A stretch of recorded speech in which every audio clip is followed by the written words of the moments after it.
Oops. Hey everybody, welcome to Discussing Tabletop. Of course it is August 24th, 2019. This is our 125th episode. Let's check that. Yes, that's correct.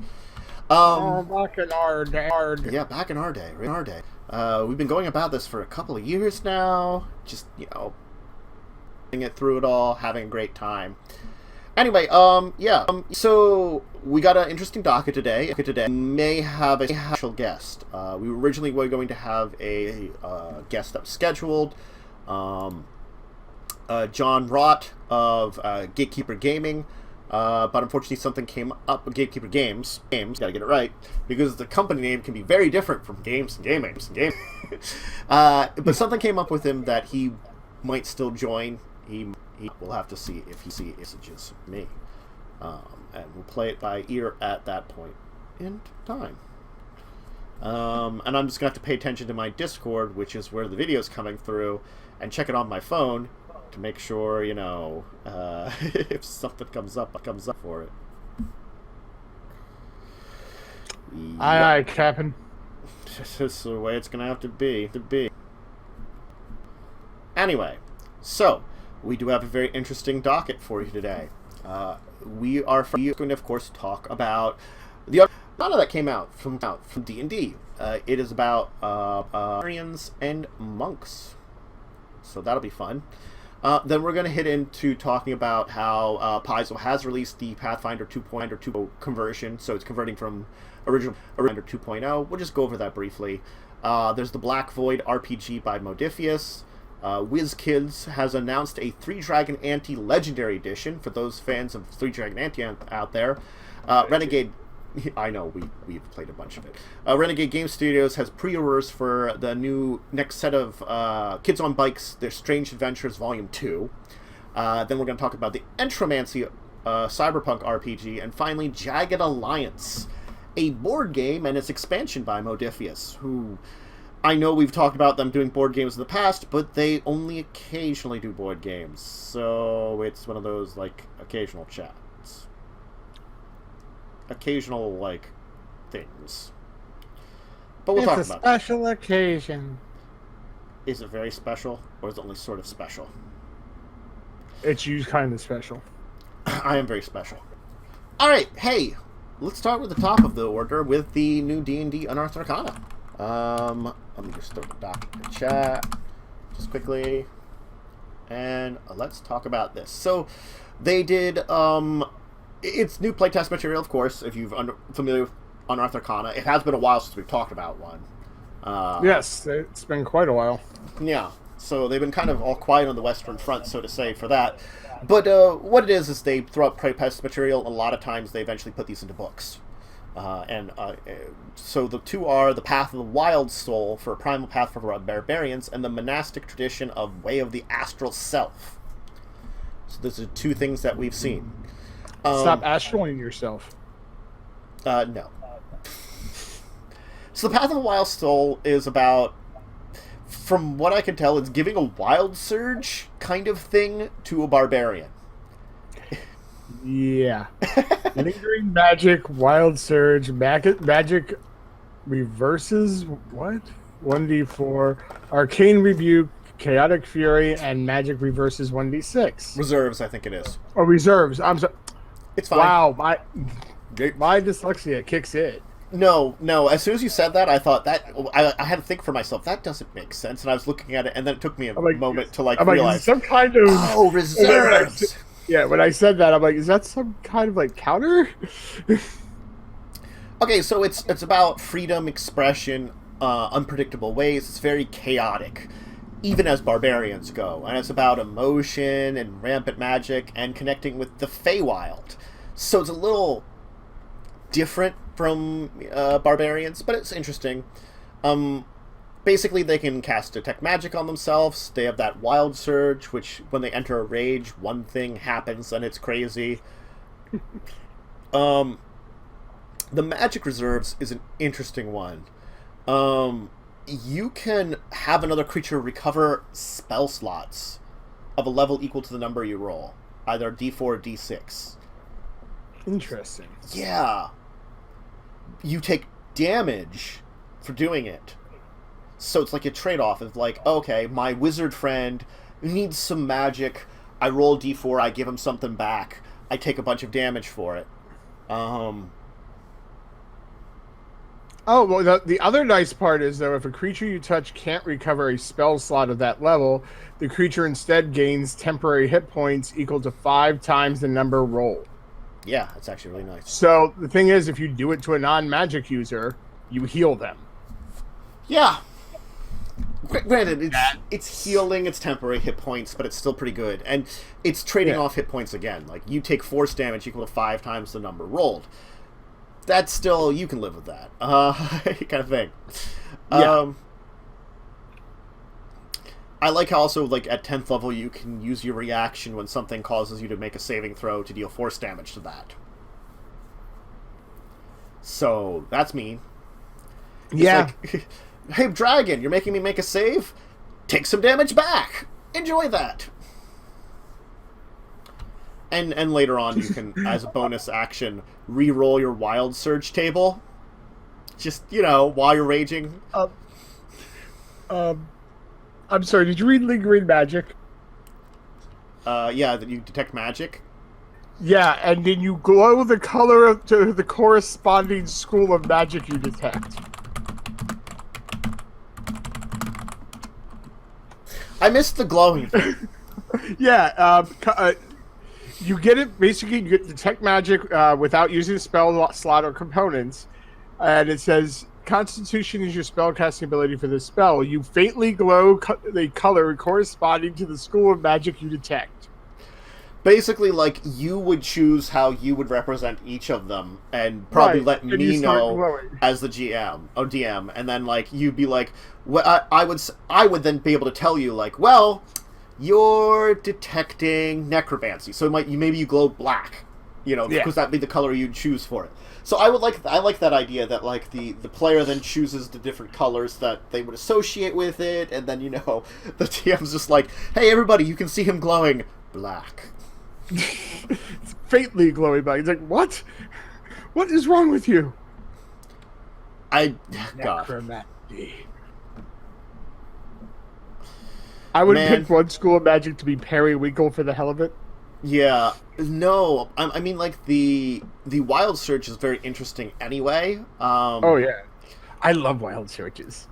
And the thing about it is interesting is, like, when you hit that 14th level where you can change it with a bonus action. Well, you re-roll it, so you can try to get a different one. Like, number 2 is you teleport 20 feet, and until the rage ends, a bonus action, you can teleport again. So it's like every round you can just be teleporting around for 20 feet each turn. That's freaking awesome. Yeah. Or, like, one of them gives you AC bonus. Others, like, have... Even the plant growth is nice. Yeah, difficult terrain. You can position yourself and be like, well, it's difficult terrain around me now.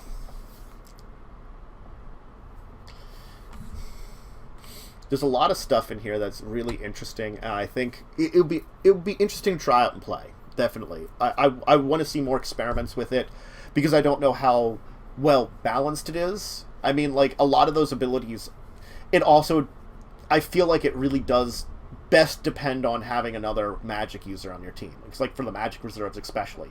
Yes, you can give another player, even if they're not magical, temporary hit points, but still. And the thing is, you can do it at will. It's just you take force damage each time you do it. Right. I mean, yeah. If you can take the damage, you can keep throwing it out to people. Barbarians normally have the hit points. Yep. The other one, of course, is the Way of the Astral Self, for monks, as one of their monastic traditions. Yeah. So, this is an interesting one because it's a little different, because it does talk about having an actual astral self. You start by, like, being able to summon, like, spectral arms that are of your astral self that have abilities. Then you can eventually, like, summon a visage of it, which can give you some advantages on like wisdom, insight, charisma, intimidation, and ability to see both in normal and magical darkness up to 120 feet, which is really great. Oh yeah. So it's like a helmet you summon.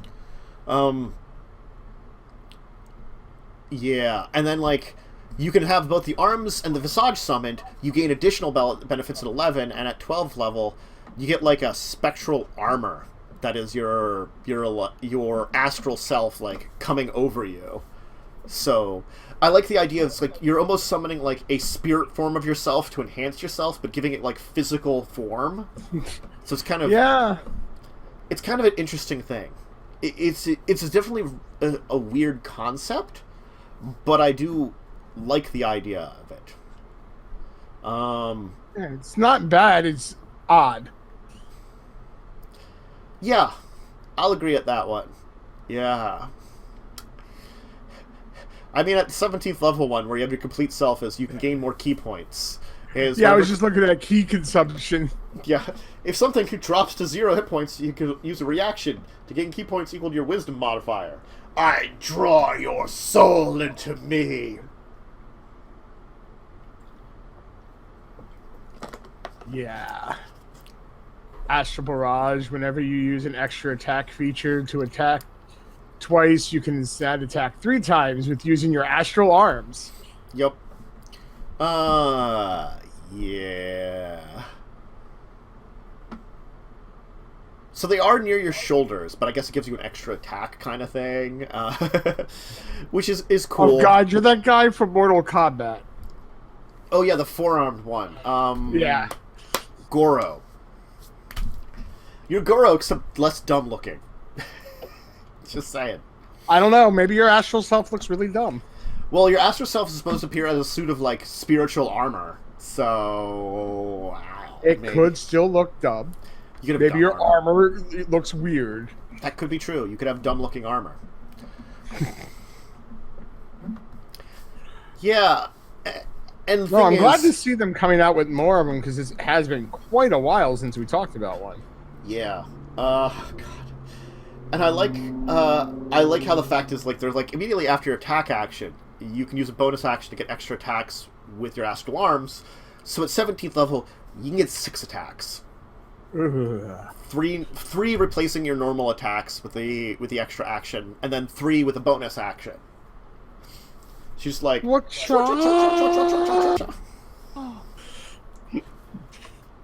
Yup.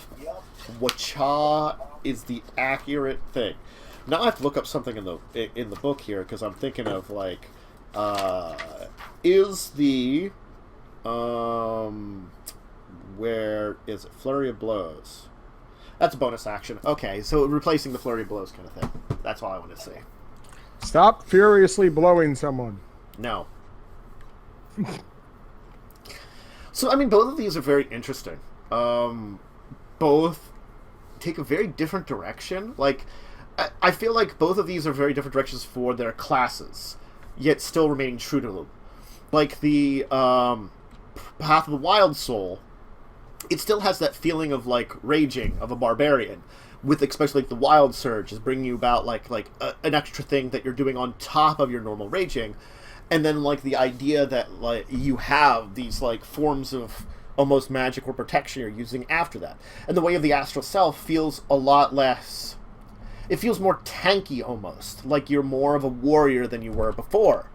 The fact is, like, each time you gain stuff with that, you gain additional, like, bonus to things, you know, so you start getting more defenses and more immunities, and you do all these extra stuff with like extra damage with your arms, extra attacks with your arms, and like extra sight.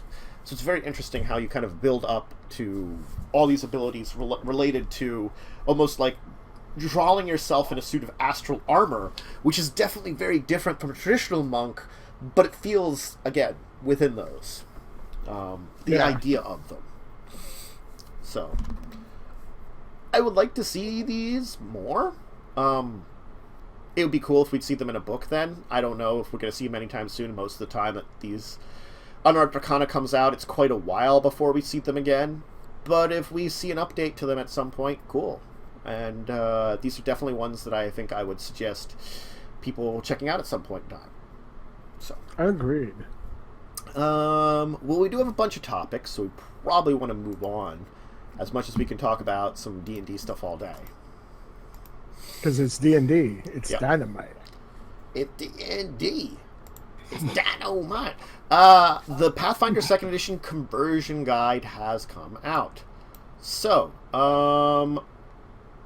if you are unaware of this, this is...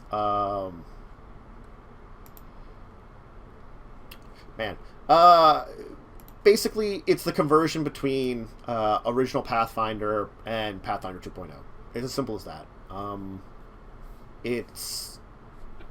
I mean, I can't really dive deeper into it than that. It's gives you the things to convert.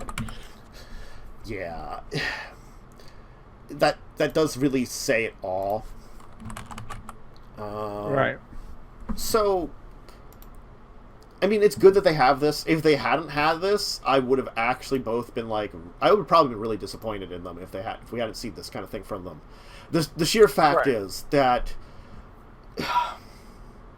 as great as it is that they, have...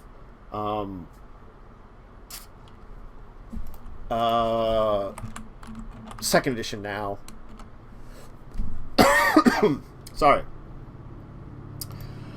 Seeing what is offered and like converting between the two, it's kind of needed. They have a lot of products in original Pathfinder. I mean, a lot of products. If they didn't give this to us, this was, I felt like, an appropriate amount of time. They put out second edition. A couple weeks later, they're like, hey, now you've had a chance to like get a hold of it, understand it. Here is, if you want to play with all those old books you have and still use some of that material, here's a way to do it. I mean, if we hadn't seen that some point soon, I don't know if I would have been annoyed, but I definitely would have. I feel like it would have been a missed opportunity kind of thing. I guess that's probably the best way to look at it. Is it's something that was probably needed. So good on them. I just basically it's free download, so if you want to check it out for yourself, go ahead. I don't know if we need to go any more over. No, I don't think so. It's kind of basic. Yeah, it's exactly what it sounds like. It's exactly what you need it to be. That's it. So we just wanted to talk about that it exists here, and I do want to comment the fact that, good work on you, Paizo. You got it out at for some of those crap that we've talked about with Paizo that were like, why did you wait this long to do it? This is one of those ones that I'm like, yeah, this feels like the appropriate amount of time. Kudos. Right.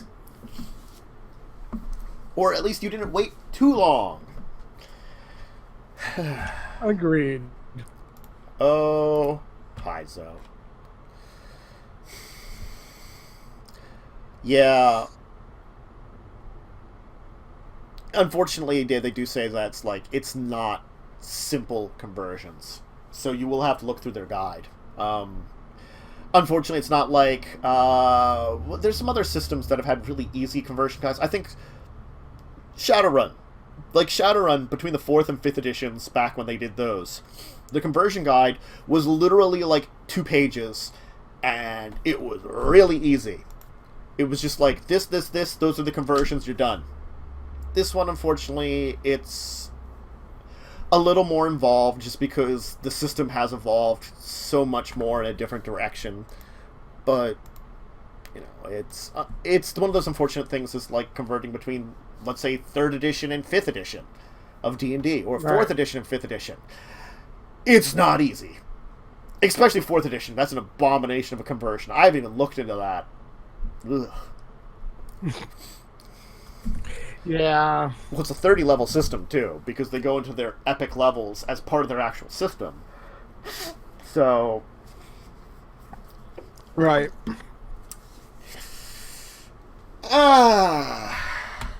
Let's continue, though. Let's move on and talk about Black Void. So, let me readjust the picture here because that is awful. And it's a new RPG by Modiphius, continuing Modiphius' tradition of having a billion RPGs out that are pretty awesome most of the time. Yeah. So this one is like, it's dark fantasy. And it's like, it's supposed to be Earth, but dark fantasy Earth. So it's supposed to be like semi-familiar to us. Which is kind of interesting because it's like, I feel like it's then taking a weird turn. It's apocalyptic, but it's like past apocalyptic in a way, because characters are the descendants of survivors of Earth. You know, you're either exploring the void currents, you're defending the last enclaves of humanity, exploring or venturing to find Earth. Yeah. Yeah. And because it's basically, instead of space exploration, it's reality exploration, because it's like back in Babylon, cataclysmic events. So it's Babylon. That's where we're looking at, you know? So the void turns... Babylon 5. So yeah. So through like dimensional rifts or something, people from Earth were scattered to the stars. So it's like... it's space travel, but dimensional fantasy space travel, so I don't know. It's like, it's grabbing us sci-fi concepts, but putting like a huge fantasy spin to them, it almost feels like. Yes. Yeah. It's very interesting. Yes. Well, it's like... I'm sorry, they did Space 1889, which is like Victorian steampunk space travel. You know? Yeah. They know how to come up with really weird concepts and run with them. And I'm sorry, this is a very unusual concept. They claim it's dark fantasy, and I'm like, okay, you're still doing it's like... dark space fantasy. With post-apocalyptic Babylon.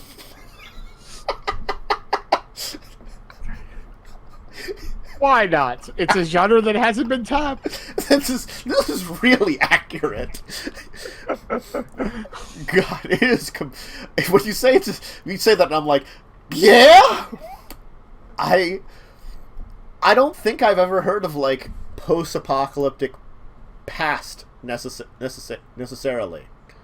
I guess that's another thing, you know, that they're looking at within their genre that's definitely different. So it does have its own original set of rules. The game mechanics, it's rolling a 12-sided dice. So it's a D12 system. You got me on board for something weird and different already, and they're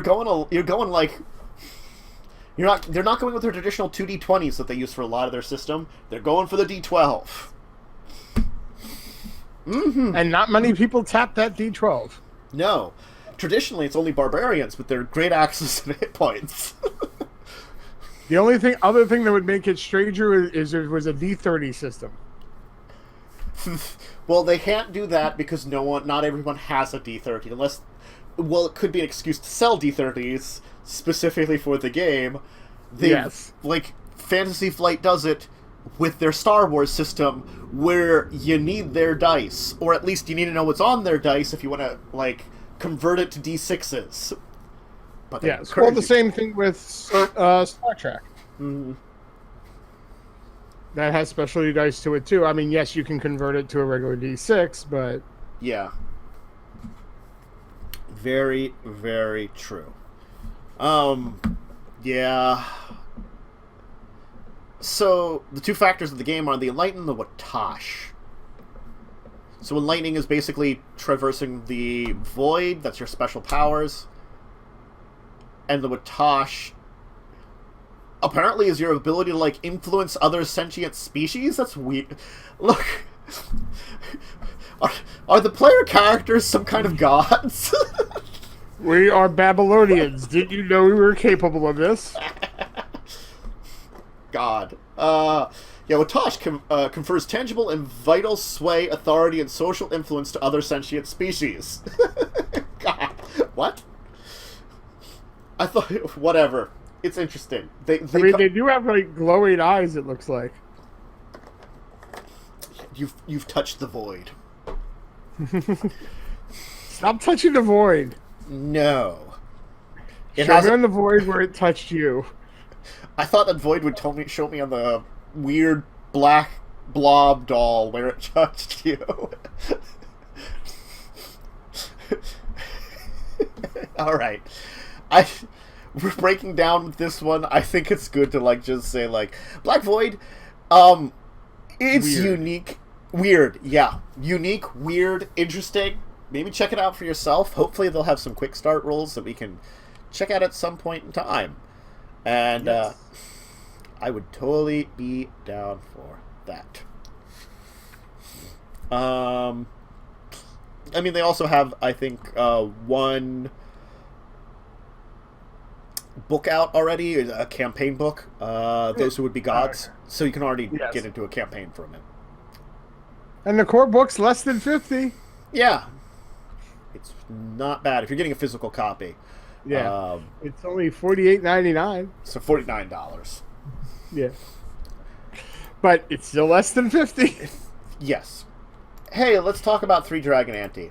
So Three Dragon Ante, if you're unfamiliar with this game, it is a game that is a Dungeons & Dragons game. The point of its existence is for you to have a card game which you can play, which is simple, fun, very, like, feels like a gambly game you would have in a D&D or fantasy setting. And the fact that it is an actual game that is defined in D&D. So if you'd be playing it in D&D, you'd be your character. You could actually play out your hands in game. Yep. So that's why it's kind of neat and cool that you can do that. What's the difference in the Legendary Edition? Because I've not seen what the difference is. So from what I have seen, the Legendary Edition, the big thing about this is it's combining stuff from the previous two versions of Three Dragon Ante. There was the original version of Three Dragon Ante, which came out, which is the one I got, and there was a newer version. I had it. Yeah, you had it. There's a newer version that came out much later, which, like, when I say new version, I don't know the big differences between it. I would have to maybe look it up.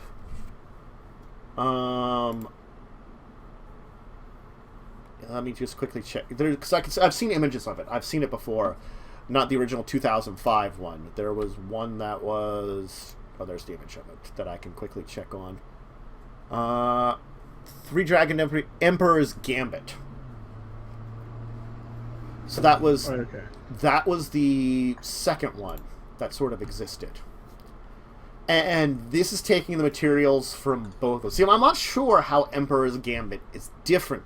Is probably an actual really good problem that that it's hard for me to be like, how was the Emperor's Gambit different? It was very similar to the original Three Dragon Ante, except it had some changes to it. It was supposed to be an updated version of the original Three Dragon Ante, and it came out in 2010, so 5 years later. So it's almost a second edition. Legendary Edition is basically kind of taking influence from both of those and putting together its own spin on it. So, I mean, the last version of Three Dragon Ante that came out was 2010. This one's coming out, like, 2019. they have pre-orders for it now, so it's coming soon. They don't tell the exact date, so I assume within the next month or two. So it's 9 years later, and they're coming out with a new version of it. I mean, that's not bad for a board game or card game that's been around for a long time to get a new edition after that long. I'm not going to complain about that. They keep it simple. It's you get 10 gold each turn. Each round, you choose a card from your hand, place it face down. They're the anti-cards. High strength determines how much gold each player has to put on the table of the current gambit. The player reveals the strongest anti-cards, the leader of the first round of the gambit. It's... I think it... wasn't it trying to get to certain numbers? Yes. And certain ones also had... And certain cards also had certain powers and stuff, too. Yeah. Yeah. And it's trying to get the most gold and try to win all these gambits. Yeah. At the end of a gambit, at least one player has no golden cord, the game ends. Basically, so if one person runs out of gold at the end of a gambit, the game ends, the player has the most wins. Which is actually different than the original was played, because I know the original we had to play until one person was standing with all the gold. Yes. So I actually like that better, that when one person goes out, then the game ends and whoever has the most wins. It keeps it simple and keeps it going fast. I think that might have been a change in the Emperor's Gambit, that because we never really played that one, we wouldn't have known about. Right. And the point of it is supposed to be a game you can play in part of your D&D. So it could be like... this is definitely more of like your in-person tabletop sort of thing. You know, like all of a sudden you're like, we're going to play Three Dragon Ante. Then you break out the deck and your characters can actually play Three Dragon Ante. And I recall from the rulebook, which they may have updated over the last one, because I'm guessing, since the original one was using 3rd edition rules, the Emperor's Gambit might have been using 4th edition, and this one might have been using 5th edition. They gave rules for using certain stats and abilities that you had as a character and skills to do things in the game. So you could be like, you could bluff, you could deception something. Well, back in the day it was bluff. You could bluff something, you could sleight of hand, you could do things like that as part of the game that you could roll dice for to make it feel like your character's actually doing it more than just you. So you could do little cheat things that made it very interesting. Right. But, so, I'd like to see that again. And if this is an update to 5th edition for Three Dragon Ante, basically, cool. It's a fun little game. I don't know how much it's going to go for. They normally aren't too expensive. It's like around 15, 20 bucks, somewhere around there, I think was the price for the first two. Usual for a card game of this size. So I'd expect Wizkids is pretty good about pricing. They'll probably have it around the same. But, Three Dragon Ante Legendary Edition. Keep an eye out for it, I'd say. Three Dragon Ante is always fun. And, yeah. A new edition of it that's updated to 5th. Cool. I'm going to mute myself and blow my nose for a second so I'm not loud on camera. No nose blowing for you. How dare you, sir? You didn't mute yourself. Oh. I didn't realize. Yes, I was muted on stream, not for you. Yeah, I was just like, wait a minute, you didn't mute yourself, sir. Oh, I did, just not for you. Thank you for that. I appreciate hearing the news. I would have had to mute it 2 places to mute it for you. I'm picking on you. All right, so that's Three Dragon Ante, another exciting one. It's also D&D too, so more exciting that way. Let's talk about Kids on Bike. Kids on Bikes, and the new book for it that seems very interesting. No, just one kid on a bike. That poor kid. Why is he on that bike? He likes it. So if you're unfamiliar with Kids on Bike, it is an RPG system. It's very simple, very small one. The idea is that you are... it's like Stranger Things, Erie, Indiana. If you know either of... Well, Stranger Things is the modern day one. Erie, Indiana is the one that, we would have more grown up with on TV. I can remember that one. I remember the theme song. I would not have remembered the theme song at this point in time. Erie, Indiana, Erie, Indiana. But anyway, it's the idea of like kids exploring strange things in their town, and this is actually the second volume of Strange Adventures they put out with. It's a non-core book of adventure hooks, story guidelines, and things like that related to kids on bikes. So it's not full adventures. It's the basis of things for you to work off of. It's ideas. Yeah. Which is not necessarily bad. It's got 17 new towns that they talk about, 3 adventure prompts that can be all added to your adventure games. So, it's place settings. Yeah. That's most of what this one seems to have. It's like, these are 17 unusual towns you could use, or a version of them, and 3 adventure prompts you could also use that you could add to an existing game. Which, that's one of those weird things about this one, since it is a child-based one for, like, probably, 10 to 14-year-old characters. The town setting is very important to this one. So this is also supposed to be small town for the setting of these adventures. So 17 new towns to explore is actually really good, because the town is very important to these type of adventures. It's a critical component of it. If you talk about Stranger Things in Erie, Indiana, they are the towns themselves, and the unusual things and the settings of them make a big difference. So the rule features books for giving your giving things that would impact your character's stats. I think they actually are saying giving your kids bikes that impact your stats, because you do have bikes and your kids. It's like a weird thing of but they're kids not bikes, but you're giving them bike. Yes, it makes sense. So it's official content. Again, it's not core, so you don't need it. It's an 80-page softcover. It's made to work with the original Kids on Bikes book. This is the second volume of it. It's $20. I don't know if they have a PDF version of it. They might. That's the best I can say about it. I don't see one in here, but let me check the other page I was looking to. I'm looking under. They don't seem to have a pre-order. Doesn't look like it. They don't do PDFs for these here. Which, I mean, is fine. I like a print version of books anyway, so I can't complain too much. And none of the books are very expensive. The actual Kids on Bikes book is $25. The Volume 1 adventure was also $20.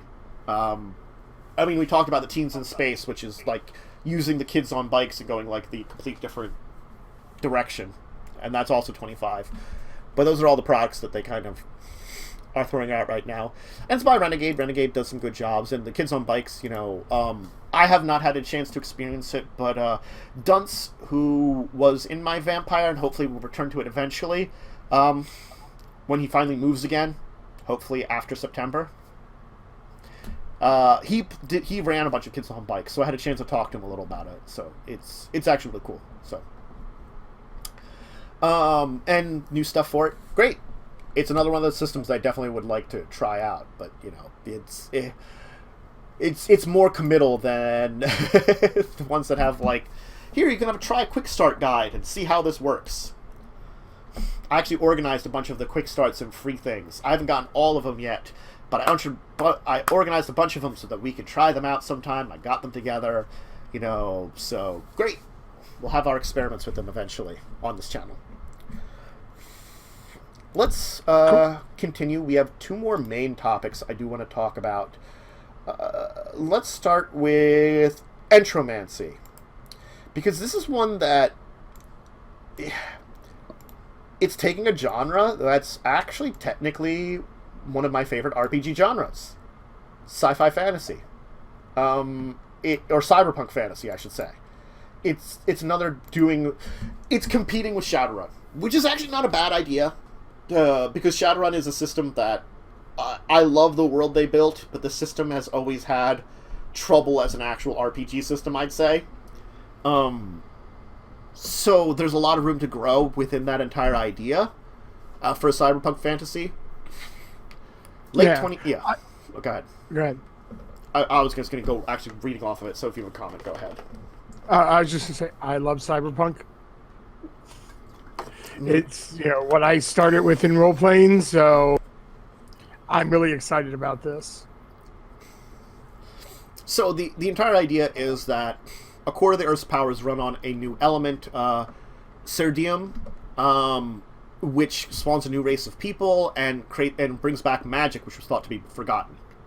So basically, this element allows for magic. So it's futuristic technology, it's a magic-rich world, espionage, spellcasting, hacking, engaging in action sequences.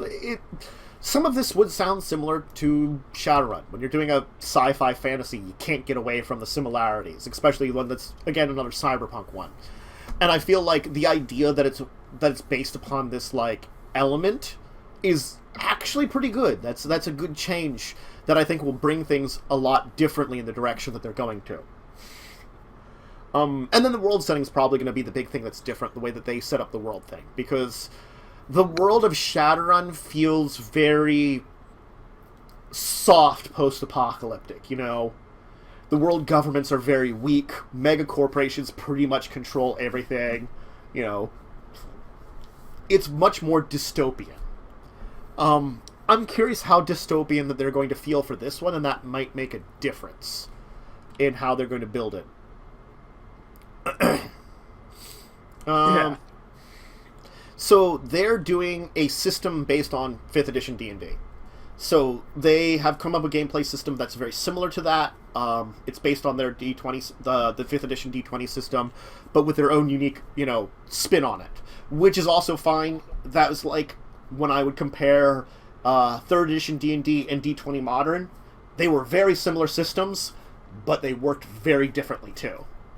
D20 Modern had some big differences to it that made it a unique system, even though, like, if you put them side by side, you would think they would be directly compatible. They were not. And this is probably the same way, where you could put them side by side and make them look... And again, the system probably works very similar, which is fine. 5th edition's system is actually really good. I like 5th edition D&D, that's why we run it here. It's a simple system. It gets a lot of things right, and if they're going to add in a new layer to it to make it their own, cool. I think that's going to be something really good that could come up with a very good product.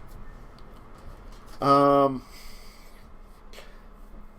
idea that rather than, like, there's 3 competing factions and sort of like which faction you are kind of determines things is also a little different. That rather than, like, that entire idea, it's a unique thing of, factions is a good way of making yourself unique, especially if you put your players that they are going to be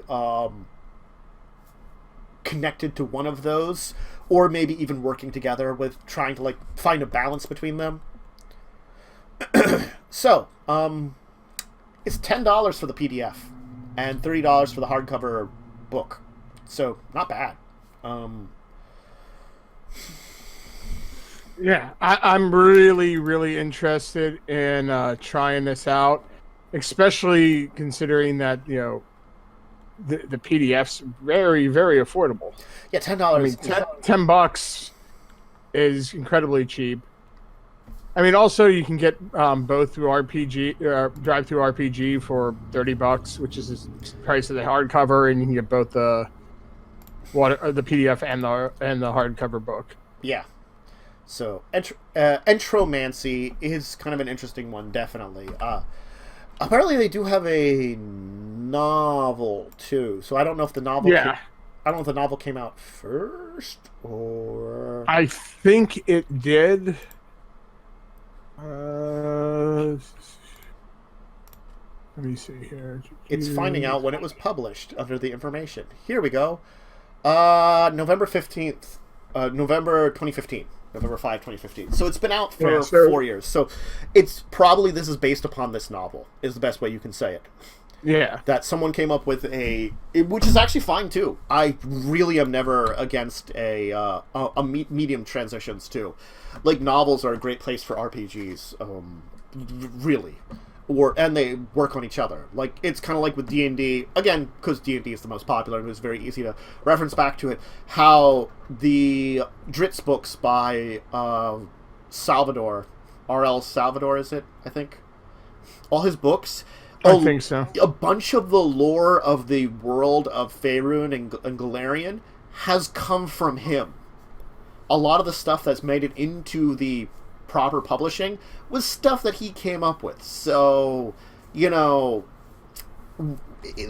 they can help each other, basically, is a good way of saying it. That whatever they put into these books now could definitely influence maybe later books down the line. And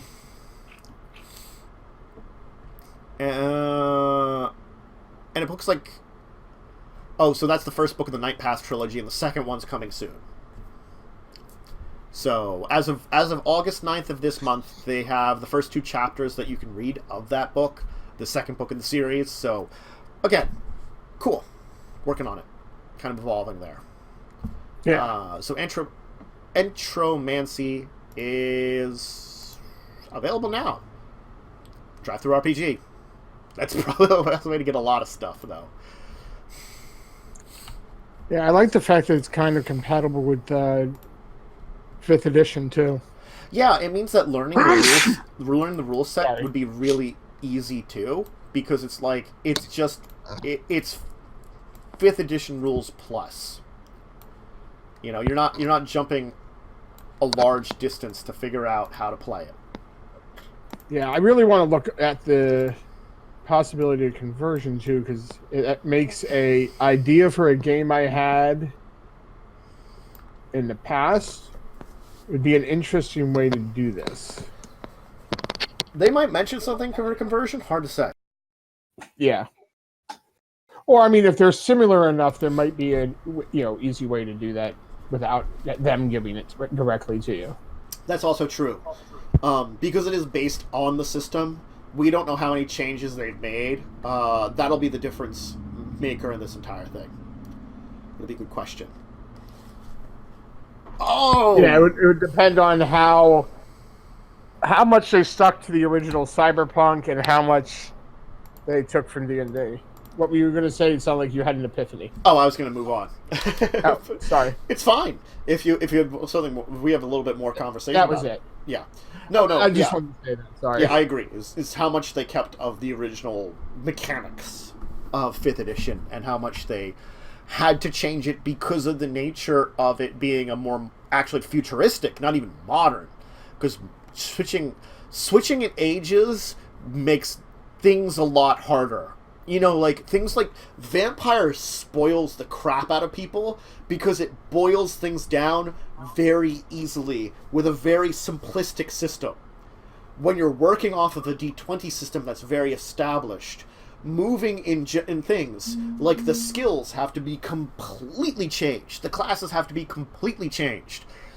It doesn't take a lot of work. It's like the 5th edition system is very simple, but it's pertained to what it does. Unlike, again, like Vampire, where I could literally take a vampire character, just change the abilities around, and call it any age. You know? Change the abilities. Like, replace driving with horseback riding. Things like that.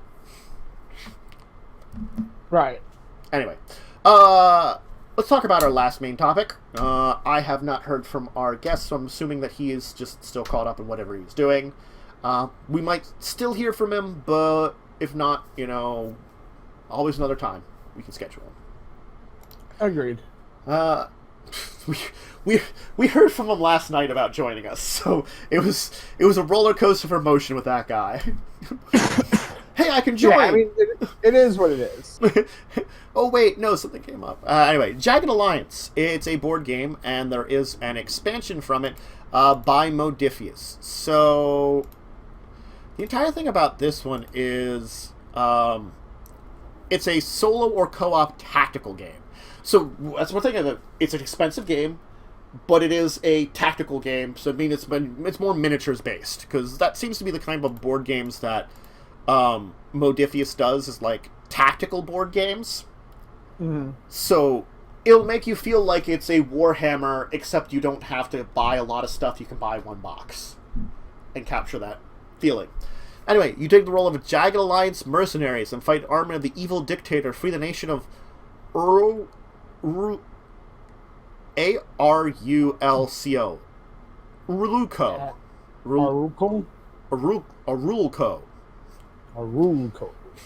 Arulco. Yeah. You equip your mercs, gain abilities, buy weapons, and try to liberate a sector. It's got an extensive campaign, so you can keep an eye on things like the Dictator's counterstrikes, extra missions, and other things like rebel support. So you can play through an entire campaign, and I'm assuming, like, it looks as though they have, like, buildable sectors almost a little bit, you know, that you put together the maps out of what they provide there, or they have the same maps, just, like, set up things differently each time for different stuff, and, you know, work your way towards victory.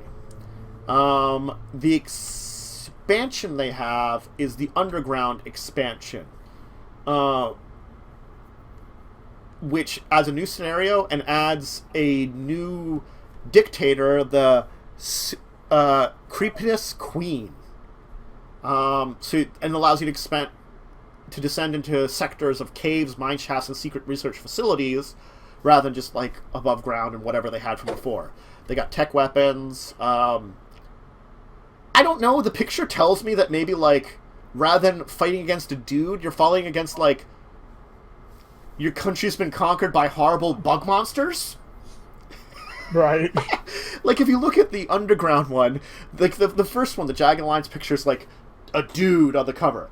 The Underground one's, like, bug monster. I'm like, are we switching gears in this game and going from, like, fighting for liberation to fighting against liberation against, like, monsters? I mean, Dude, I'm a bug. I'm a monster. Also, I don't know. The Creepiness Queen does sound kind of like it's like some kind of insect queen monster. But they also call it a dictator. dictator. We are underground, so maybe there's some bug people underground, too. Mm-hmm. It's still a dictator, apparently. They, like, I guess they want to keep their terms the same. Bug-tator. Yeah. So, the original game... That sounds like a bug that's made out of potato. I wasn't going to say that. I was going to let you. So, Jagged Alliance, the board game, it is $92. It is pretty pricey. The Underground one is $30, adding it on. Yeah. The thing is like, I'm curious as... I'm going to look it up on... Let's see if Board Game Geek says this, because they don't tell us how much... Well, Jagged Alliance is a series. Oh my god, it's based on a video game. I didn't even know about these video games. Is a turn-based tactical video game. Holy crap, there's Jagged Alliance 2. Wow. A whole bunch of games have come out. So, I thought it was some kind of other product. I didn't realize it was a video game. Right. I mean, there's another one coming out soon, or had a release date of December last year, and hasn't come out, of Jagged Alliance Rage. So there's another video game coming out. And then the board game's out now. Yeah, so the board game was supposed to come out last year also, but was delayed to this year. So that's also interesting. That apparently there's been, like, a bunch of delays along this line. The board game, we might have talked about this because it was a Kickstarter also. I can't see the date. I don't remember. We might not have I think we didn't talk about it, but I think I looked at it because it felt familiar when I saw it. So I feel like maybe I did, like, look at this as to something to talk about and then didn't. Right. Yeah. So yeah, it is definitely build your own sector maps, use your characters. There's lots of little enemy miniatures, dictator boards, and of course then the Underground expansion with... It's bug monsters. I was right. With underground tiles and bug monsters. So... neat. I have no idea what's all of this... looking at the Kickstarter, I can get an idea of how many miniatures, which is a decent number of stuff is in the box, it looks like. Like, the full amount, I am unsure of... But it does look like it provides an undecent amount for the price. It is a miniatures-based game, and those are expensive anyway, so... I don't know still. I feel like there needs to be more information for me to, like, argue that the $92 price tag is good. Like, Gloomhaven, which is like $100, is hard for me to get behind. And I know it's a pretty big box with a lot of stuff in it. You know, when I compare it to something like Curse of Strahd, which I thought was around, like, $70 or something, or the similar, like the D&D board games, which provides a lot of miniatures and a lot of stuff to it. It's hard to say. Oh, I didn't mute. Oh no, they heard me blow my nose on camera. Oh no. Still, it looks neat. I'm not against a miniatures-based game, as I said. I own the Legend of Dritz game. Our one friend owns the Curse of Strahd game. I think another one owns the Wrath of Estradalan game. And they're all fun. And they are a miniatures-based game. And if this is a miniatures... technically, there's a miniatures-based game that are very D&D. But all the miniatures-based games, I don't know if they've been improved since they got the Temple of Elemental Evil. But all the original three felt like appropriately 4th edition. And I'm going to say that. They felt appropriately 4th edition. For once, 4th edition rules felt really appropriate because it fit very well with the board game. Because 4th edition was very much so a board game / MMO combined. Or a miniatures game at the very least. Oh yeah, no. 4th edition, you needed a map. You needed miniatures. You could not get away with it for the nature of the way the system worked. Unfortunately. Or fortunately. I mean, if you like that kind of thing. It just had a huge requirement because the maps made a difference. But some of those maps were hard to recreate. God awful, they were hard to recreate. It was like, just harkening back here. The adventure you were running before things broke down in our 4th edition game.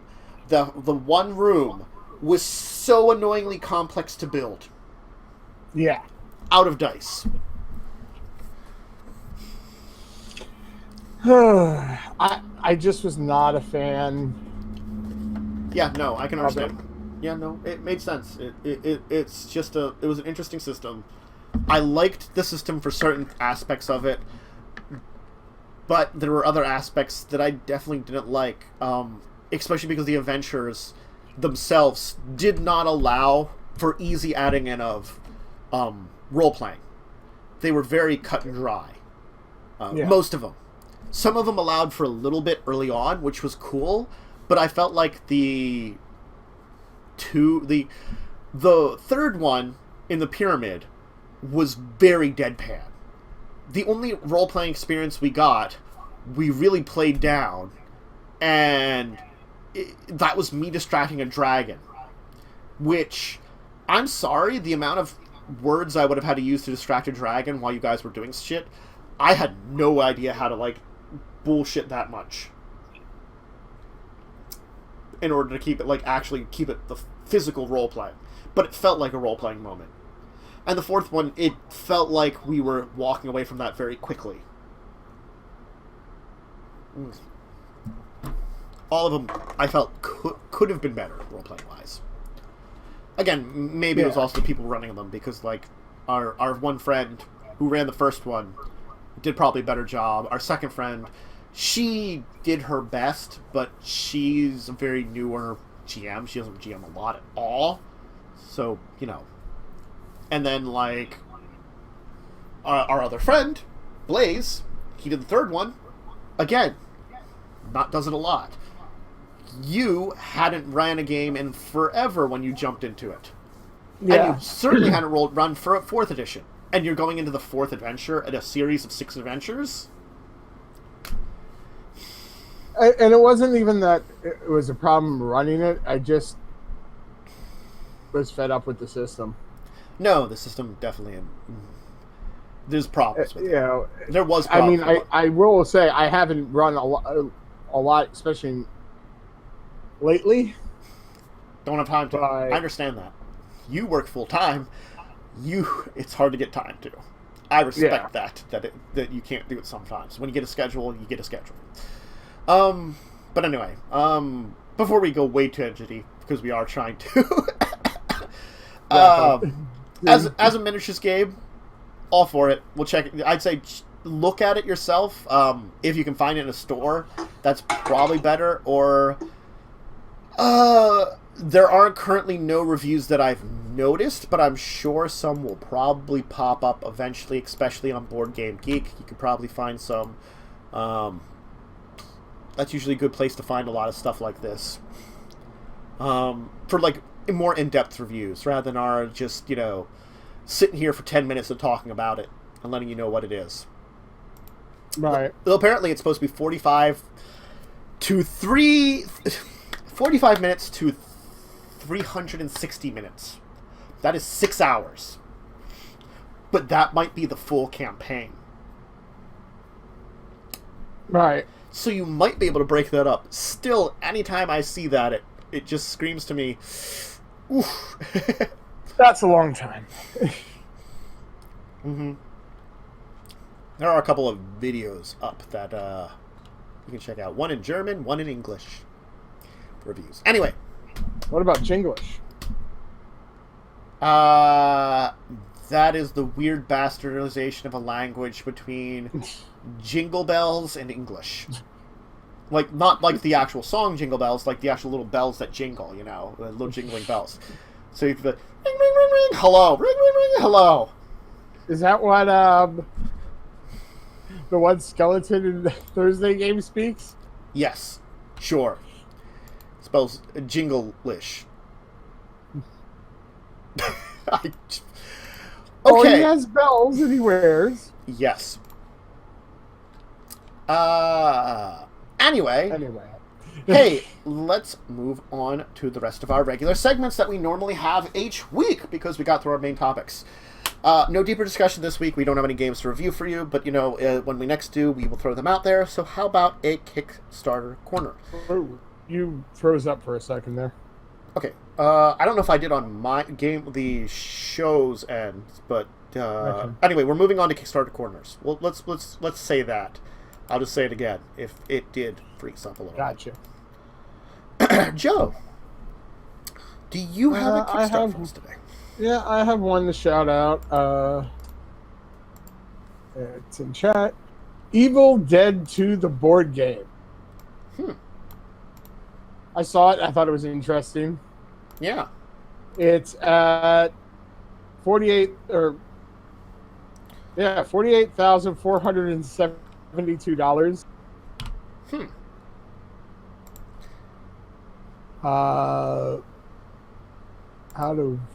I can't tell. It's about at 25%. They won a lot. That's only. Wait a minute. Yeah, they won $195,000 to do it. They might have a list of things that they need to get done for, or just depending on the situation of what they can do, that can make sense for that much money. And especially if they don't have any other kind of funding source and the level of stuff they want to do. Yeah, I think it's from Germany, because some of the stuff's in German on my screen. Huh. Or maybe not. I don't know why that. No, Las Vegas. It's Las Vegas, Nevada. Yeah. So I don't know why some of this is in another language on my screen. Weird. The Germans have taken over your computer. Sorry. I don't know.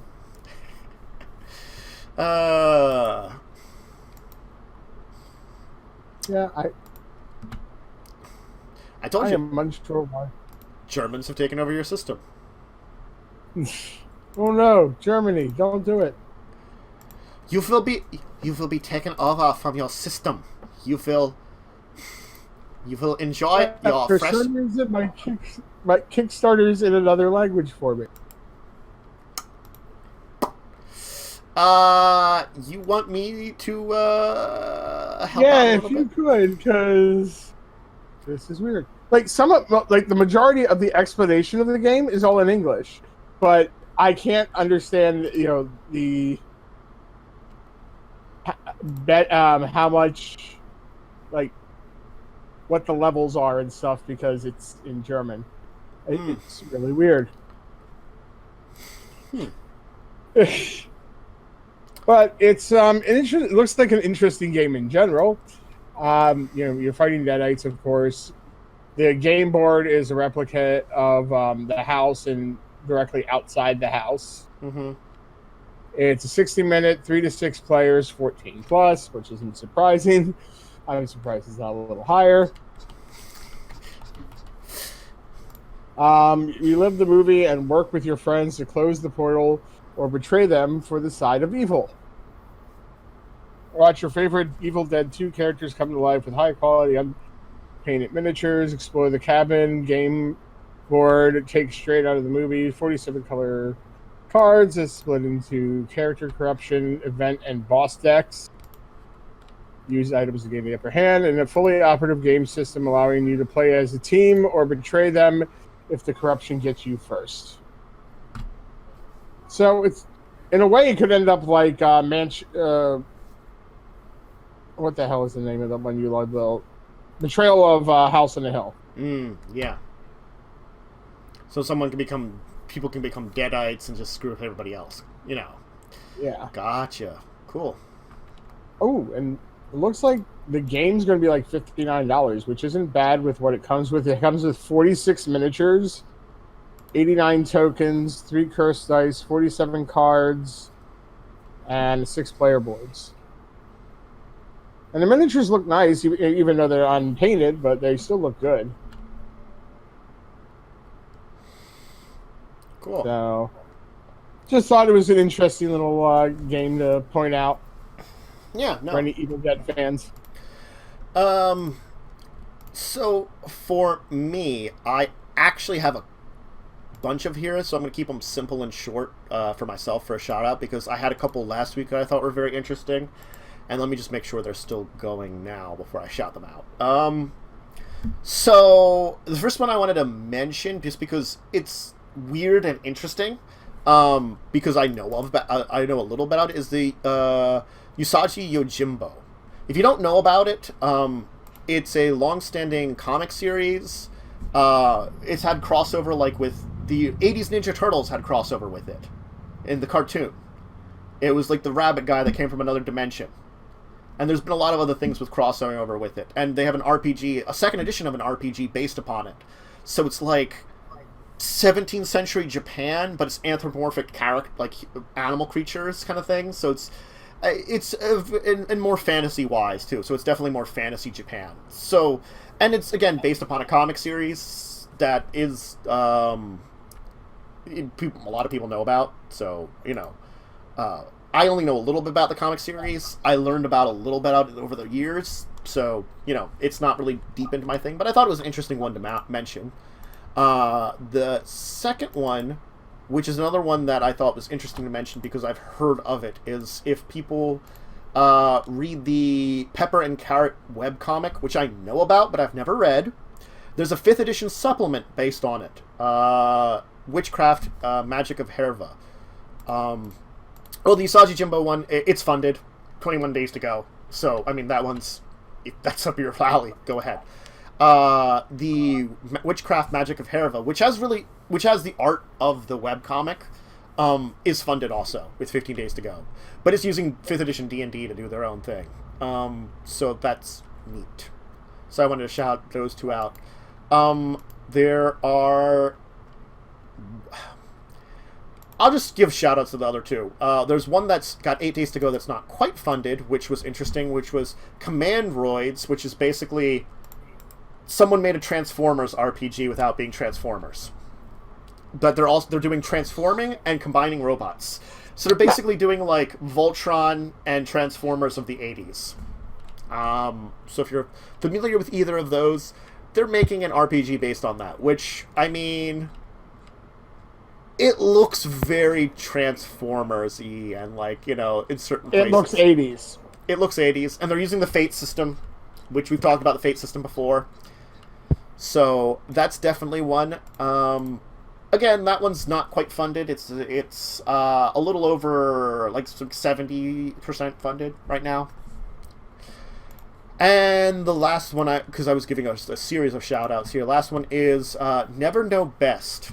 Which is an RPG inspired by FLCL, the anime, which it's interesting because it's one of those absurd animes, not completely insane, because you know what I'm mentioning when I'm saying completely insane, but it's still really weird, and I'm surprised that someone made just one based directly on that, kind of inspired by that, of teens, crazy robots, and creatures and things. But that one's funded. They only wanted 225, and they're got over 2,000. So, I mean, that one's funded as an RPG that you can check out.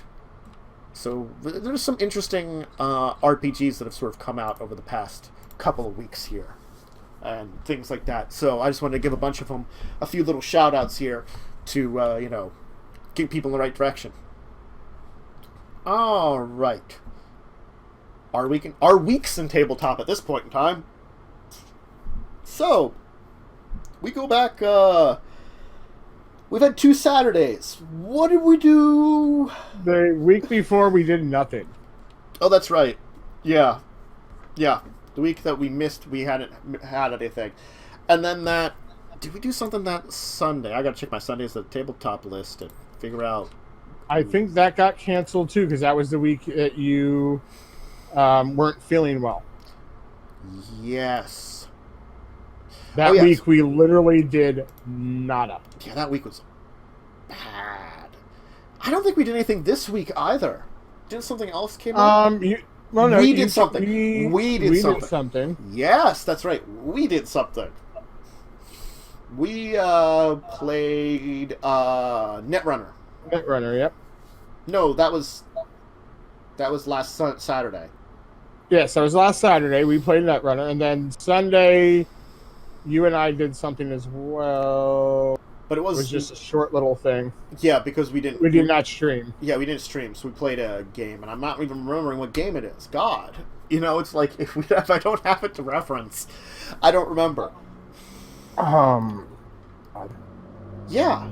No, that's... Yeah, I can't think what it was either. It was something really simple, though. It was fun. Oh, it was... Go ahead and keep talking. Okay. I think I can figure it out in a second. I think we've had 1 episode of Madness, 1 episode of Legacies of Kain, and 1 episode of... Did we do Records of Evil? When was last time? I don't know. Did I do that? Yes. I did that also the week before. Because the 17th is when I did that, and the 13th... No. It's been 2 weeks off of Records of Evil. Oh my god, I literally did nothing that week, I don't think. Not this week, but the week before that. Like, I'm thinking about it, and I'm thinking, other than maybe God, I don't think we even did the Pathfinder. No. We had a week of absolutely nothing. Oh my god, we did. Dang. Now, this week we had games. Yes, I had 3 games. The Pathfinder, in which they returned to exploring the tower that was underground, and that's where the adventure is kind of taking them right now. I mean, you guys have found some interesting things and like weird architecture and stuff like that, but nothing like too major. And then I had Legacies of Kain, which we returned to it, which we resolved the current storyline, and I resolved it in a very interesting way, because in my storyline, one of the characters managed to save himself from beheading by a trick that really you have to time perfectly, I said, for it to work. Basically, there was a vampire power where you can change it to a swarm of things, and as the guy was losing his head, he activated it, kind of thing. So it was like the last second save. And you really would have to time it down to like the perfect second or you die. Yep. The little thing that we did do that Sunday was Welcome to the Dungeon. Welcome to the Dungeon. That's right. That was an interesting little one. And I felt like we needed more players for it. Yeah, it was fun. I agree. Yes. Yeah, definitely need more players for it. Yeah, so they escaped from Victor, but I also said, like, technically losing his head messed him up. So he's slightly different than he was, and then like the player who may or may not be returning sacrificed themselves, so they don't know if he's dead or alive. So basically, I can always determine that later on in the future. That kind of thing. I definitely left that a cliffhanger. And then they went to the surface where they're kind of determining what they're doing next. So, and I'm going to add in a new player hopefully next week, who's someone I have to message on Discord about character creation today, because I think I keep forgetting. And I'm bad that way. And I would like to give him a couple of days to make his character. Why would you want to do that? And then we had Madness, where everything went to shit. You guys went in and fought a dragon. You used a lot of resources, beat yourselves up, but defeated a dragon. Then two of you wandered into another fight. Wait. Then we had another fight. Yes, then you had another fight, which was planned by me. Yes. Then you did not go for a short rest, because I would have literally not interrupted you for a short rest, and you would have gotten back a bunch of abilities. And instead, two of our party decided to go wander. And got into a fight. A difficult fight. A fight that was probably equivalent to the dragon. Let me put it that way. That was the thing. It was equivalent to the dragon, and used a lot of resources versus the dragon to defeat it. I think it was worse than the dragon. It was worse because though the methods were there, they were a distraction. And I think if your dwarf had used her Wand of Magic Missile on one of the ones instead of all the methods, and you would guys focus down at least one of them a little bit more. Right, but the reason I'm saying it was worse than the dragon is because it was multiple enemies. Yeah, that was getting a lot more. With decent HP, instead of one big enemy. Yeah, who again, his breath weapon, devastating. He got it off once. And then, like, after that, it was a lot of, like, some very lucky things with some really good hits that really saved your day for that afterwards. This, there were things you could have done that they definitely didn't. There was a lot more panic, I feel, in that entire combat. And it led to a plan I have that I didn't think I was going to be using for the one character because of an unusual connection she has. And then it led to a second character because he had already started something. Doing something I didn't think he would do for a while. Basically giving in to the twisted deity of the realm you're in. Yes. So I had a very interesting discussion with both of them afterwards that it's going to go interesting for them, and I said, I don't have an exact plan if their characters die right now, but I know it will have problematic effects for the player characters as a whole if their characters die. Especially for the one who gave his soul to a horrible twisted deity who might, use that soul for evil purposes against you. Cough, cough. Mm-hmm. The other one, I don't know. If Signy dies again, I have to figure out what I actually want to do with that. Right. That one probably will have a different kind of effect on the storyline than I was originally planning, but it'll be an interesting one. But no, if Zach dies again, if Zach dies, like his storyline, he will be very NPC-y, and I will come up with an interesting storyline that will be. It probably won't make it worse for you overall. It'll make it worse in the sense that now it'll be more personal, and I'll basically change some things around. That maybe like one of the. An enemy you might have thought would be later on is replaced with, evil Zack or something. I don't know. That kind of thing. But still, no. Both of them intrinsically have changed their characters now to a degree. At least, I think Zack got the worst of it because you'll have to see what's going on with him. I would say go watch that show. Either the thing now, I will put up a highlight version of it, which will stay around longer, and I'm going to try to get... I've been bad at getting stuff up on YouTube, so I'm going to try to get that up over the next this week. I'm going to try to catch up again. Just because there's some other content that I've been considering throwing up on YouTube that I guess I could wait to throw up on YouTube. The Vampire the Masquerade Bloodlines playthrough, because it's Vampire the Masquerade. And I've even considered, like, my Parasite Eve's playthrough, just because it's RPG related and it's a good one. So, I don't know. I mean, I left up my Fallout New Vegas is up on my channel. That's one I did not get rid of when I purged my YouTube channel of video gaming and stream VODs. I kept the Fallout one. I thought that was an interesting playthrough I did, so that's why. But anyway, no, yeah. It was an interesting Thursday.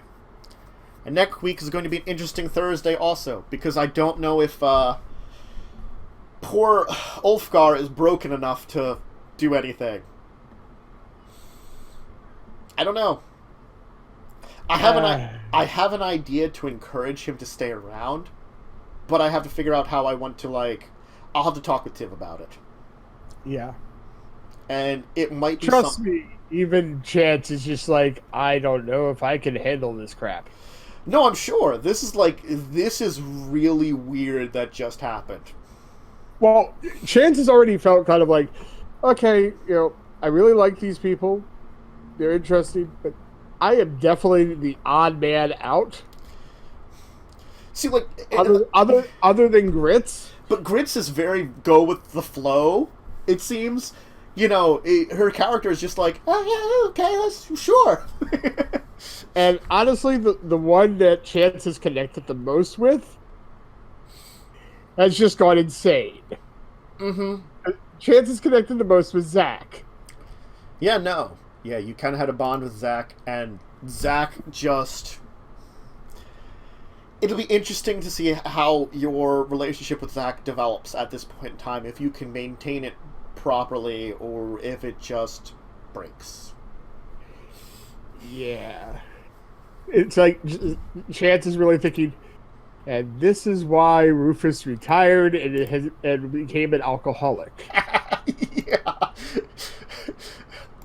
Mm-hmm. And is obsessed now with raising bug thingies. He kind of went crazy.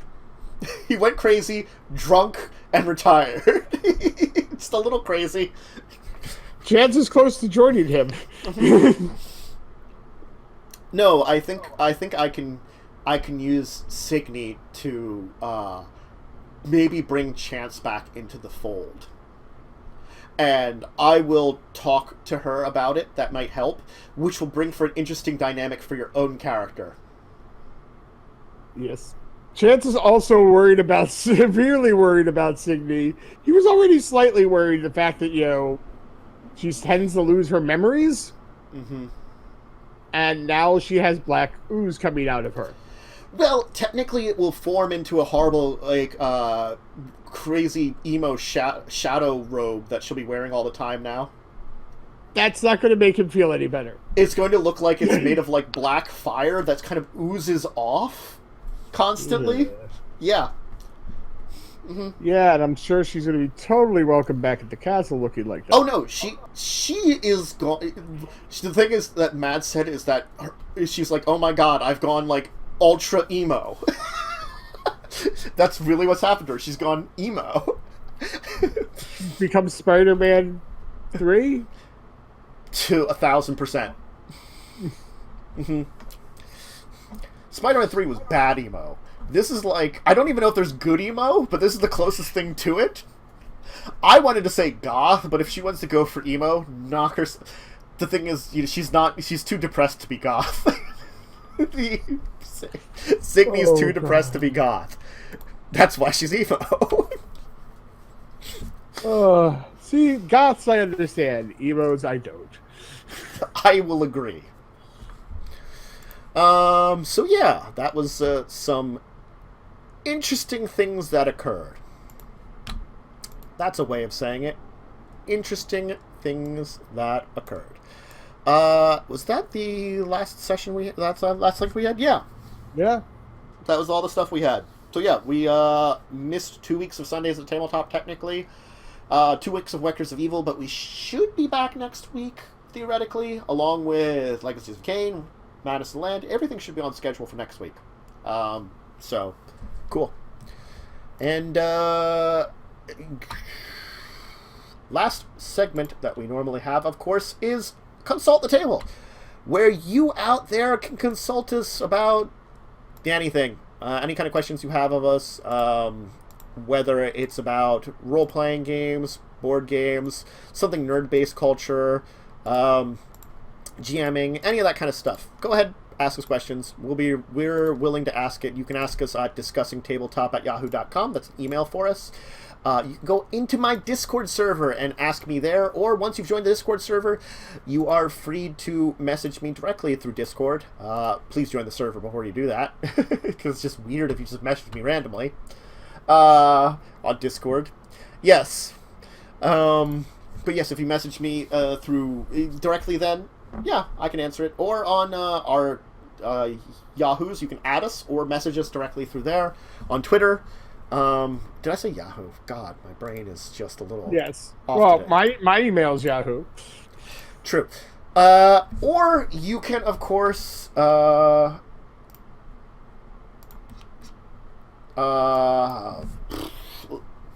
to us directly if you're here in the chat while we're talking right now, or on YouTube in the comments of the video when it shows up eventually. I think that's everyone. Those are all the sources. Yes. Ugh. Brain dead today. My nose is a little bit stuffy, I noticed. So, not terrible, but just enough that it's been, like, a little off. So, anyway, yeah. Hey, thanks, Joe. Thanks for showing up again. Thanks for joining me. Of course. It's been a fun one. Thanks for having me. Yeah. I hope everybody has the great rest of your weekend. Sundays at the tabletop should be tomorrow. I'm not going to be streaming during the day because I'm going in the middle of the day. I'm going to a birthday celebration for my grandfather. He's 92, I think he's going to be. Both my grandparents that are alive are in their 90s, so they're both very old. You know, it's... Hey, that's still good. Better than being dead. I'm pretty sure my grandfather's younger wife is trying to kill him. She wants to go on a lot of trips, and he's 90-something. And she wants him to come along. He has no money to inherit. I don't know why she wants to murder him. Whatever.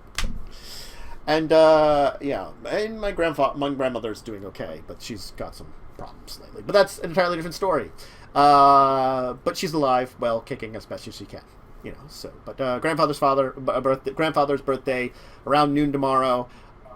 If I have some extra time in the afternoon, I might do a stream, but expect a normal streaming schedule for gaming and stuff to return in 2 weeks, because then my niece will be at school, and therefore I can actually stream during the day, because I won't be distracted. Because that means in the morning, I could run to the store in the morning instead of having to wait till the afternoon at some point in time when my brother is up to distract the little girl. Or, you know, my mother, or anybody else. So, I'm not complaining. I'm just saying, you know, other people will be awake in the morning. Well, no, I don't have to do anything in the morning. I can go take care of my business then, stream in the afternoon. Yes, okay, I'm done complaining. God. But yeah, no, Sunday's Tabletop tomorrow night. Discussing Tabletop should be back next week. And, you know, I will announce when John Rott can be on again when, you know, he lets me know. So. Yep. Thanks again, you know, for everyone who joins us and checks us out on YouTube. And, you know, hey, PAX Unplugged. It's coming up in a couple of months. Let us know if you're going. We'll have some kind of get-together. You know, keep us informed. We'll be there. We'll be interviewing people, talking to people, shooting the stuff, all that kind of stuff. But anyway, bye, everyone. Bye.